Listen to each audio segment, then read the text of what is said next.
All right, so we got one more question for you, Steve. Is we're going to hold you all day, and I think this one is really compelling because Peter and I have had several conversations about this subject offline. But Boxing Comments asks, was Eddie Hearn wrong in forcing a U.S. citizen in Andy Ruiz to fight in Saudi Arabia? That is a great question, and a question I've been asked about. Should it be there? Should it not be there? Look, the human rights situation in Saudi Arabia is a disgrace. Okay, that doesn't even need to be explained. I'll give you my personal feeling about this. If you're going to cover boxing, or if you're going to be in boxing, we have to suspend our nature of being judgmental. Yeah. There are a lot of creeps in boxing. There are a lot of fighters who are creeps. There are also a lot of fighters who are great guys. There are promoters who are creeps. And I'm using the word creep, or you could fill in whatever word you want. Hey, listen, you can say anything on this show. Yeah, but I think that you can't be too judgmental. Look, this was an issue in South Africa years ago. Bob Foster, an African-American, defended the title in South Africa. Mm-hmm. The crowds there were segregated.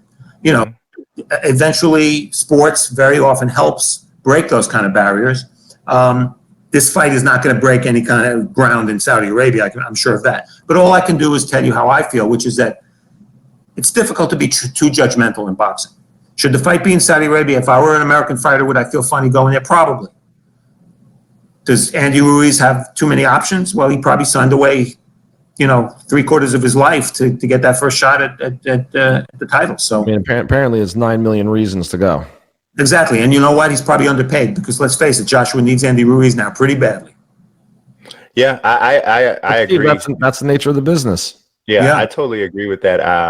Like people can talk about Joshua being the A side, and technically from a money standpoint, he is, but it's hard to quantify how important it is to his career moving forward from a monetary standpoint and from a legacy standpoint if he can't get an opportunity to right that wrong with Andy Ruiz. So, well, a fascinating point, and we could go back and forth on this.